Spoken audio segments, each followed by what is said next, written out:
For this session, I wrote 65 words, and my month's total word count for December is 2,983 words. Here is the trend graph for December, and this is from August, September, October, and November. Just zoom in on December. There we go. For this session, I wrote 280 words. I forgot to add my week's total word count, and that is 677 words. Yesterday, my husband and I rung in the new year with a first day 5K run. And then we jumped into the icy cold river for a polar plunge. It was a windy day, which added to the chill factor, but it was an incredible experience. Then afterward, my husband and I went with family to celebrate over delicious burgers. Today, I'm feeling rather refreshed and excited for 2025. I am very, very sore, however, and despite being up all night, which I have reasons for, I feel really ready for this new year. I stayed up all night last night because I could not stop thinking about the show finale for Succession, which my husband and I finally finished yesterday. It took us really, honestly, 2 years to watch the whole thing because I am a slow TV watcher and generally we don't watch that much TV anyways. But another reason why it took me that long to watch Succession, because really, if it were up to my husband, we would have been done with that in a binge watch. He doesn't watch much TV because I don't watch much TV. So it's a we thing because of me. Anyways, the reason why it took me so long to get through Succession was because it took me the longest time to get past Mr. Darcy being Tom. Pride and Prejudice is one of my favorite movies ever. And actually on that note too, I recently did watch the Emma Thompson version of Sense and Sensibility with Kate Winslet, and that was really good. Loving Pride and Prejudice and having seen that movie a disgusting amount of times, probably like upwards of 200 times, I could not process the code shift with Matthew McFadden. But the ending for Succession, I'm going to add a little pause, memo, spoiler alert scene here so you can pause it if you've not seen the show. It made me think that Succession was a romance all along, a very messed up romance story.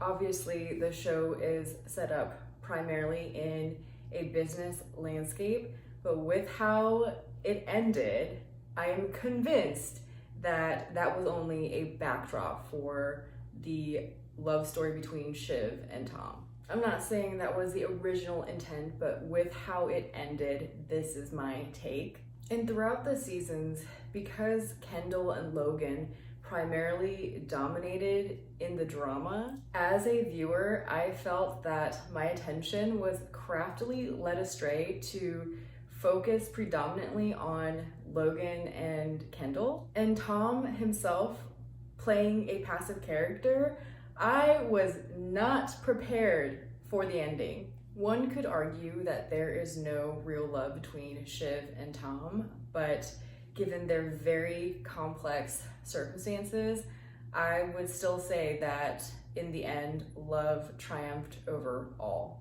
The final scene between Shiv and Tom, we see her essentially submitting to him. That said, she has this baby, she's manipulative, so she knows that Tom is very very flexible to her manipulations. So it could be argued that she submits because this is another power grab for her in a different form, compared to her brothers who would never ever bend under her ideas or suggestions. Ironically, Shiv ends up playing a Tom at the end of leveraging love for ambition, and it was just a well done full circle moment.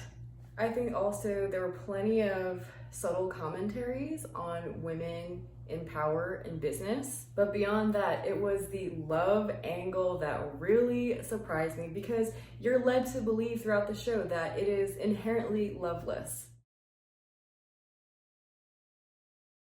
Okay, I'm going to end my discussion on that for now, but that is why I was up all night, because I could not stop thinking about this show that I spent 2 years of my life watching.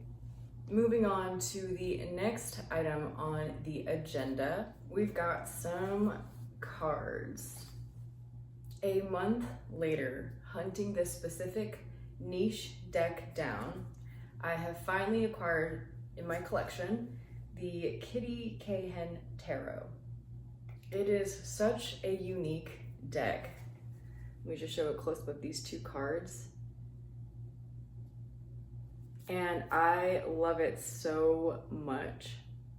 I found an international seller on eBay, very credible, and finally managed to obtain a copy of this very difficult to find deck that was reasonably priced, because some of these other sellers are trying to sell this for upwards of 50, 60, even hundreds of dollars. I think with shipping, I paid about $35, so that was such a steal, and it is the authentic deck, so I'm very excited about this new edition. From my giant Rider-Waite-Smith deck, today I drew the 8 of Swords and then the Chariot. I wanted to briefly talk about how I contemplate these seemingly negatively oriented cards, or the cards that kind of look scary or kind of give this sense of gloom and doom. When drawing these challenge type cards, I ask myself a simple question: when is such a state necessary, helpful, or beneficial to growth? Looking at the 8 of Swords, it looks like she is being held captive by a guard of swords staked around her. The central figure, the woman, she is bound, she can't see anything around her, she can't access really the full capacity of her body, and she is the image of being confined and stranded. But I think of the 8 of Swords this way, as someone who is stuck or caught in her lane, as a racer on a track, for example. A track racer, he or she is confined by literal paint markings. It's not even a physical barrier, and yet the racer runs his or her course staying in lane. The track lane is a narrow space. It's not like having free range about the land. And so the analogy of staying in one's lane is what comes to mind when I see the 8 of Swords.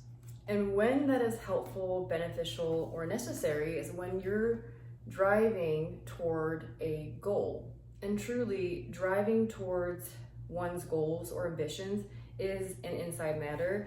You really do have to be careful about the influences you let into your life. And so the woman being blindfolded symbolizes that internal focus. That's how I contemplate the challenging cards. And then lastly, I pulled from the Romantic Tarot, the Sun. I'm going to get to my writing session in a little bit, and then once I have that done, I will insert the clip at the end. And then later today, I'm going to dive into some more Dostoevsky. I'm almost 2/3 of the way through with The Possessed. I have enjoyed every page of The Possessed, and it is already one of my favorite works by Dostoevsky, the Brothers Karamazov being my #1 favorite, of course. For me, I enjoy The Possessed more than The Idiot, which The Idiot was a bit more difficult to get into, and that's a work that I am glad to have read, but I am not so sure I would reread. And I'm only glad to have read that because I think the character portrayals are so interesting in The Idiot. How Dostoevsky turns an essentially angelic, almost perfect type character into the greatest facilitator of evil that then makes the whole book unhinged is incredible to me. And so for that reason, I'm very glad to have read The Idiot, but I don't know if I could reread it. And then The Gambler I DNF'd last year because I could not fall in love with it as I have with the Brothers Karamazov. I think Dostoevsky is truly a better long-form writer, which is an incredible skill. But writing something short or on the shorter side is also its own kind of skill. So that said, after The Possessed, I plan on reading Crime and Punishment, and we'll see how my rankings change after I read that book. I have saved Crime and Punishment for last because I have heard so much praise for that book, and my thinking was, if the hype holds up, then I do not want to ruin my readership of Dostoevsky, so I'm saving that for last. All right, that's all I have for this vlog, and I will see you in the next one. For this session, I wrote 229 words, and that is a wrap for this vlog.